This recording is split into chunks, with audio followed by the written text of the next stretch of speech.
சுலபமாக இருக்கவே இல்லை. சமுதாயம் இன்னும் எனக்கு தெரிஞ்சு இன்னும் நிறைய மாறணும். எல்லாம் போலி வேஷம், பின்னாடி பேசுறது எல்லாம் இன்னும் நடந்துட்டு தான் இருக்குது. ஆனால் இதுக்கு ஒரு தைரியம் வேணும். பிள்ளைங்களுக்கு ஒரு தைரியம். ஏன்னா ரொம்ப ஈஸி கிடையாது.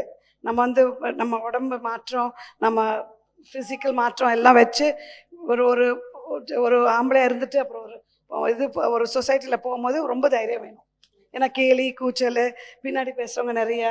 அப்புறம் எங்கள் கம்யூனிட்டிலேயே ஃபேமிலி மெம்பர்ஸ் எல்லாருமே அப்படி அவ்வளோ ஈஸியாக எடுக்கலை. ஆனால் இவன் போராடி ரொம்ப தைரியமாக, ரொம்ப தைரியம்.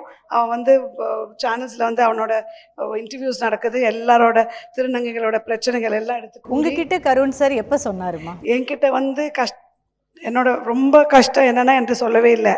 ஏன்னா ரொம்ப ஷையாக இருப்பான். என்கிட்ட ஒருவேளை நான் அவனை பார்த்து வெக்கப்படுறேன்னு நினச்சிட்டு இருக்கலான்னு என்னன்னு தெரியலை. என் தங்கிட்ட சொல்லியிருக்கான், இந்த மாதிரி எனக்கு மாறணும், எனக்கு கம்ஃபர்டபுளாக இல்லை, ஐ வாண்ட் டு சேஞ்ச் அப்படின்னு. அப்புறம் கொஞ்ச நாள் ஏன்னா எங்கள் ஹஸ்பண்ட் கொஞ்சம் ஓல்ட் ஃபேஷன்ட். அவர் கொஞ்சம் உடம்பு முடியாமல் இருந்தார். அவங்க ஃபேமிலியிலலாம் சான்ஸே கிடையாது. அவங்களுக்குலாம் இதெல்லாம் மாற்றம் ஒரு சாத்தியமே இல்லாத மாதிரி. எத்தனை வயசுல சொன்னாரு? எனக்கு ஸ்கூல்லேயே எனக்கு டவுட் இருந்தது. ஏன்னா எல்லாத்துலேயும் அவர் பொம்பளை வேஷம் தான் போடணும். ஸ்கூலோட பிரின்சிபல் கூப்பிட்டு சொன்னார், ரொம்ப ஒரு பயந்து இருக்கான் ஸ்கூலில். அவன் தான் லாஸ்ட்டாக வருவான், ஃபர்ஸ்ட் அவன் தான் ஓடி போவான் ஸ்கூலில். ஆல் பாய்ஸ் ஸ்கூல், கோ எஜுகேஷனில் இருந்தான். எப்போதும் கேர்ள்ஸ் கூட தான் இருப்பான். அவன் பாய்ஸ் கூட இருக்க மாட்டான், கொஞ்சம் பயந்து இருப்பான். கொஞ்சம் கவனிச்சுக்குங்கன்னு சொன்னார். அப்போ கூட எனக்கு கொஞ்சம் புரியலை. அப்புறம் அவன்கிட்ட பேசும்போது ரொம்ப ரொம்ப குவாய்ட்டாக இருப்பார், ஒன்றும் சொல்ல மாட்டார்.